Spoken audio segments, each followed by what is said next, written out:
WCCക്കും സാന്ദ്ര തോമസിനുമെതിരെ രൂക്ഷ വിമർശനവുമായി ഫെഫ്കയിലെ ചെറിയ പ്രശ്നങ്ങൾ പർവ്വതീകരിച്ച് സംഘടനയെ തകർക്കാൻ WCC ഗൂഢാലോചന നടത്തുന്നതായി സിബി മലയിൽ പറഞ്ഞു.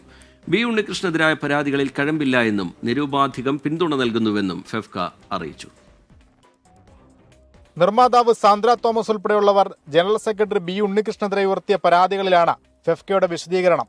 ബി ഉണ്ണികൃഷ്ണൻ തെറ്റ് ചെയ്തിട്ടില്ല. നിലവിലെ സംഭവങ്ങളിൽ സംഘടന വിശദീകരണം തേടിയിരുന്നു.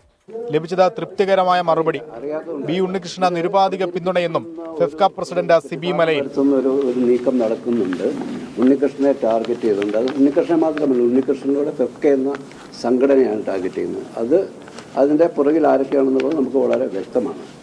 ഉണ്ണികൃഷ്ണനെതിരെ ഉണ്ടായ കേസും കാര്യങ്ങളൊക്കെ അദ്ദേഹം തന്നെ നേരിടട്ടെ. FIRും കാര്യങ്ങളൊക്കെ അദ്ദേഹത്തിൻ്റെ വ്യക്തിപരമായ കാര്യങ്ങളാണ്. സിനിമാ മേഖലയിൽ സ്ത്രീകൾ നേരിടുന്ന പ്രശ്നങ്ങൾ അവതരിപ്പിച്ചപ്പോൾ ബി ഉണ്ണികൃഷ്ണൻ പൊതുമധ്യത്തിൽ അപമാനിച്ചെന്നായിരുന്നു സാന്ദ്ര തോമസിന്റെ പരാതി.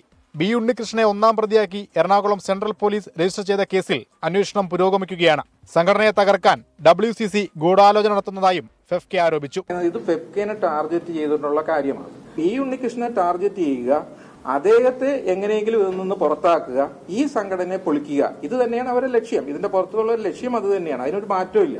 ഫെഫ്ക ഓഫീസിനു മുന്നിൽ 3 വനിതകൾ നടത്തിയ നിരാഹാര സമരം ചർച്ചയിലൂടെ ഒത്തുതീർപ്പാക്കി. 24 കൊച്ചി.